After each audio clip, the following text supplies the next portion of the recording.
बिस्मिल्लाहिर्रहमानिर्रहीम। अस्सलाम वालेकुम। कैसे हैं आप सब लोग? अल्लाह ताला सब देखने वालों को अपने घरों में शादोबाद रखे, खुश खुर्रम रखे, आमीन सुम्मा आमीन। आज हम बनाने लगे हैं काले चने, जो कि बहुत ही मज़े के बनते हैं। इनको मैं रात भर भिगो दिया था थोड़ा सा नमक डाल के। नमक इसलिए डाला क्योंकि इससे चने बहुत ही नरम बनते हैं, बहुत जल्दी गल जाते हैं। इसके अंदर शामिल करने लगी हूँ लहसुन और अदरक का पेस्ट। मेरे पास 2 मीडियम साइज़ के प्याज थे, 2 गट्ठी मेरे पास लहसुन की थी, छोटा सा टुकड़ा अदरक का था। इनको मैंने इस तरीके से पेस्ट बना लिया और वो इसके अंदर हमने शामिल कर दिया है। अब मैं इसके अंदर शामिल करूँगी 1/2 टीस्पून हल्दी का, 1/2 टेबल स्पून शामिल करूँगी मैं इसके अंदर नमक, 1/2 टेबल स्पून ही शामिल करूँगी मैं इसके अंदर सुरख मिर्चों का। और फिर हम इसको पकने के लिए रख देंगे। ये देखिए जो हमारा पानी था वो खुश्क हो चुका है, बस थोड़ा सा रह गया है। इसको मैंने खुद ही इतना रखा है। ये देखिए ये बिल्कुल गल चुके हैं, शक्ल से ही लग रहे हैं कि ये गले हुए हैं। अब इसके अंदर शामिल करेंगे टमाटर। टमाटरों का मैंने इसके ऊपर से छिलका उतार लिया है।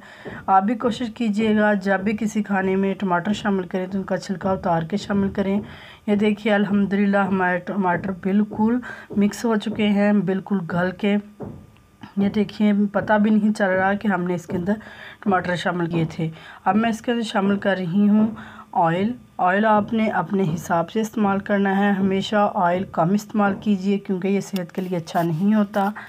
अब मैं अच्छी तरीके से इसको भून लेंगे।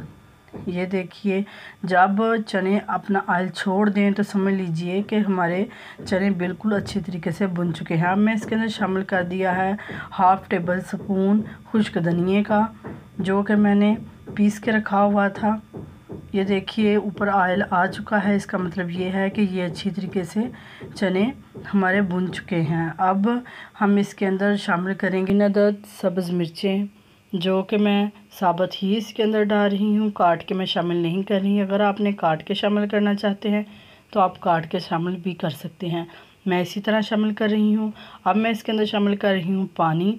पानी आपने इतना इसके अंदर शामिल करना है जितना कि आप इसके अंदर आपको शोरबा चाहिए। ये देखिए मुझे इतना ही चाहिए, इसलिए मैं इतना ही शामिल कर रही हूँ।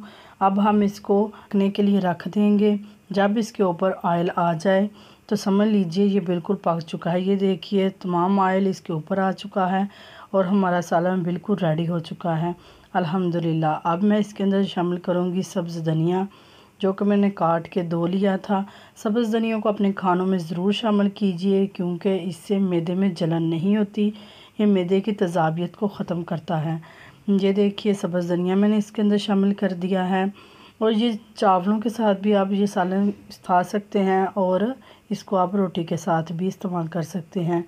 काले चने की बहुत ज़्यादा फ़ायदे है, ज़रूर पकानी चाहिए। अब मैं इसके अंदर शामिल कर रही हूँ 1/2 टेबल स्पून, इसमें मैं शामिल कर रही हूँ गरम मसाला और इसको हम मिक्स कर लेंगे। अब हम इसको डिश आउट कर लेते हैं। ये देखिए मैंने इसको एक बर्तन में निकाल लिया है। माशाल्लाह ये इसकी ग्रेवी चेक कीजिए कितना ये मज़े का लग, देखने से ही ज़रूर ट्राई कीजिएगा। इस तरीके से चने बना के देखिएगा, ये कितने मज़े के लगेंगे। इसी दौरान अगर आप मेरे चैनल पर नए हैं तो प्लीज़ मेरे चैनल को सब्सक्राइब कीजिए। अगर ज़रा सी भी आपको मेरी वीडियो पसंद आई है या आपको कोई से इन्फॉर्मेशन अच्छी मिली है जिसका कि आपको पहले से नहीं पता था, इंशाल्लाह हम किसी नेक्स्ट वीडियो में फिर मिलेंगे। Thank you watching this channel. Okay, अल्लाह हाफिज़।